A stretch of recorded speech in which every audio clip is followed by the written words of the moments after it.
हमेशा वक़्त पर नमाज पढ़ा करता था। एक दिन सुबह की नमाज क़ज़ा हो गई। इतने में एक सफ़ेद दाढ़ी वाला बुज़ुर्ग आया। उसने इस अल्लाह वाले को जगाया कि मियाँ उठ, नमाज पढ़, नमाज का वक़्त जा रहा है, उठ अल्लाह के हुजूर सजदा कर, उठ अल्लाह को राज़ी कर ले, उसके रसूल को राज़ी कर ले। इसने जगाने वाले का शुक्रिया अदा किया कि मियाँ तूने मुझे नमाज के लिए उठाया है, नहीं तो मेरी नमाज जाती रहती। मियाँ बता तो सही तू कौन है, तेरा नाम क्या है? इस जगाने वाले बुजुर्ग ने कहा जी मेरा नाम शैतान है। उस अल्लाह वाले ने कहा ओए तेरा नाम शैतान है? मैंने सुना है शैतान इंसान का खुला दुश्मन है। तू तो मेरा भी दुश्मन है, मेरी नमाज का भी दुश्मन, तू मेरे क़याम का भी दुश्मन, तू मेरे रुकू सुजूद का भी दुश्मन। बजाय रोकने के तूने मुझे नमाज के लिए क्यों जगाया? तो उस शैतान ने कहा अरे अल्लाह के नेक बंदे, पिछले दिनों में तेरी एक नमाज रह गई थी, तू सारा दिन रोता रहा, सारी रात रोता रहा। एक नमाज रह गई थी तू ना पढ़ सका, सारा दिन रोता रहा, सारी रात रोता रहा कि हाय मेरी नमाज चली गई, हाय मेरी नमाज चली गई। तो तेरा ये रोना अल्लाह को इतना पसंद आया, इतना पसंद आया कि अल्लाह ने तेरे सारे गांव वालों की बख्शिश फरमा दी।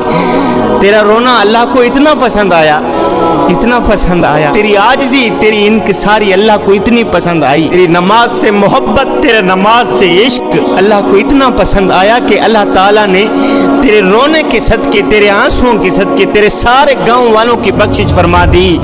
मियाँ मैंने तुझे जगाया इसलिए है कि कहीं ऐसा ना हो कि तेरी आज की नमाज भी चली जाए और तू सारा दिन सारी रात रोता रहे।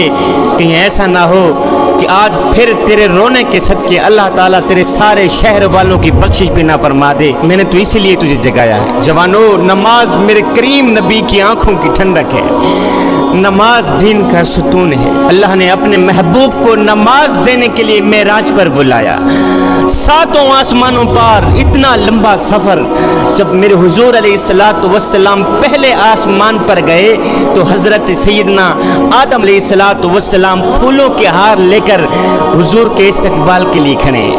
जब मेरे हुजूर अलैहिस्सलातु वस्सलाम दूसरे आसमान पर गए तो हज़रत सैयदना यहया अलैहिस्सलाम, हज़रत सैयदना ज़करिया अलैहिस्सलाम, हज़रत सैयदना मूसा अलैहिस्सलातु वस्सलाम फूलों के हार लेकर मेरे हुजूर के इस्तकबाल के लिए खड़े। जब मेरे हुजूर अलैहिस्सलातु वस्सलाम तीसरे आसमान पर गए, हज़रत सैयदना यूसुफ अलैहिस्सलाम इस्तकबाल के लिए खड़े। चौथे आसमान पर गए तो हज़रत सैयदना इदरीस अलैहिस्सलातु वस्सलाम इस्तकबाल के लिए खड़े। पांचवें आसमान तक गए तो हज़रत सैयदना नूह अलैहिस्सलाम इस्तकबाल के लिए खड़े।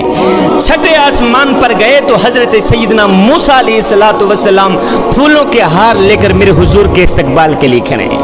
जब सातवें आसमान पर गए मेरे हुजूर तो हज़रत सैयदना इब्राहीम अलैहिस्सलाम इस्तकबाल के लिए खड़े। सातों आसमानों से आगे सिदरतुल मुंतहा, जहाँ जिब्रील की ब्रेक लग जाती है, जहाँ जिब्रील रुक जाता है। हुजूर अलैहिस्सलाम ने फरमाया जिब्रील आगे चलो, कहा नहीं हुजूर, सिदरतुल मुंतहा से आगे एक कदम भी गया, सिदरतुल मुंतहा से आगे एक कदम भी आगे चला तो मेरे पाँव जलकर राख हो जाएंगे।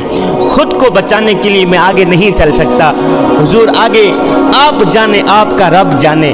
आगे मेरे हुजूर अलैहिस्सलाम ने किस तरह का सफ़र तय किया ये मेरा अल्लाह जानता है और उसका रसूल जानता है। जब मेरे हुजूर अलैहिस्सलाम ने अर्श की सतह पर कदम रखा तो मेरे अल्लाह ने दरमियान वाले नूर के सारे पर्दे हटा दिए। फरमाया अस्सलामु अलैका या अय्युहन नबी, ऐ मेरे महबूब आपका रब आपको सलाम पेश करता है। मेरे अल्लाह रब्बुल आलमीन ने अपने महबूब को 50 नमाजें तोहफे में दी। मेराज वाली रात की बात कर रहा हूँ, 50 नमाजें तोहफे में दी।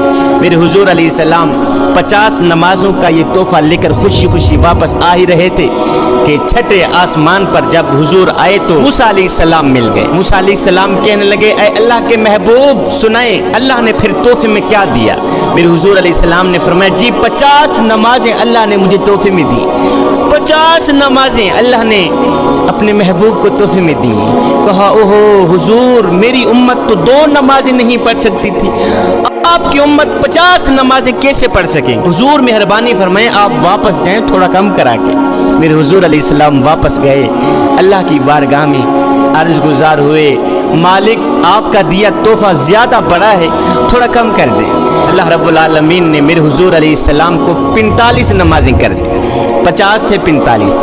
حضور واپس آئے, پھر حضرت سیدنا موسیٰ علیہ السلام مل گئے. کہنے لگے حضور پھر کیا بنا؟ کہا 45 نماز میں. کہا حضور میری امت تو 2 رکعت نماز نہیں پڑھ سکتی تھی, آپ کی امت 45 نمازیں کیسے پڑھ سکے؟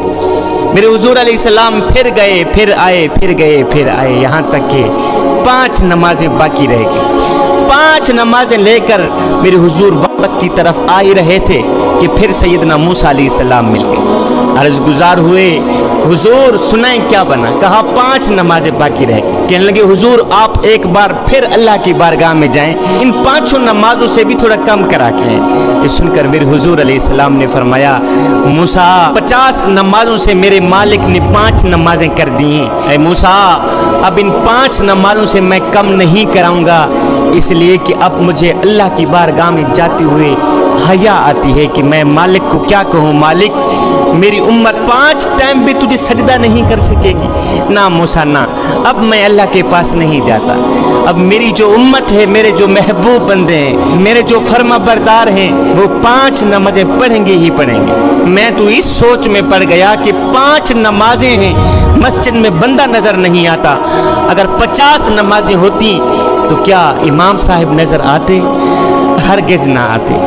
دن میں 5 ٹائم نماز پڑھنے کی اپنی عادت بنا لے, صرف یہ سوچ کر کے کہ ہو سکتا ہے یہ نماز تیری زندگی کی آخری نماز ہو, میاں ہو سکتا ہے یہ اذان تیری زندگی کی آخری اذان ہو سکتا ہے تجھے تیرا رب آخری بار بلا رہا ہو. اللہ رب العالمین نے قرآن مجید کے اندر اس شخص کی کہانی کو بیان فرمایا ہے جو قیامت کے دن جہنم کی طرف جا رہا ہوگا. جہنم کی طرف جا رہا ہوگا تو لوگ اس سے پوچھیں گے ما سالککم فی سقر, تم جہنم کی طرف کیوں جا رہے ہو؟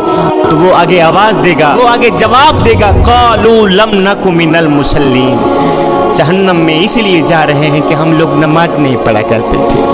میرے حضور علیہ السلام نے فرمایا جو شخص نماز چھوڑتا ہے, جو شخص نماز ترک کرتا ہے, وہ شخص قیامت کے دن قارون کے ساتھ, فرعون کے ساتھ, حامان کے ساتھ اٹھایا جائے گا. کیا تم میں سے کوئی بھی شخص یہ گوارا کرتا ہے کہ قیامت کے دن میں اللہ کے دشمنوں کے ساتھ کھڑا ہوں؟ جس صف میں دشمنان خدا کھڑے ہوں, جس صف میں فرعون کھڑا ہو, حامان کھڑا ہو, جس صف میں نمرود کھڑا ہو, کوئی بھی شخص یہ گوارا نہیں کرتا. میرا کوئی بھی بھائی, میری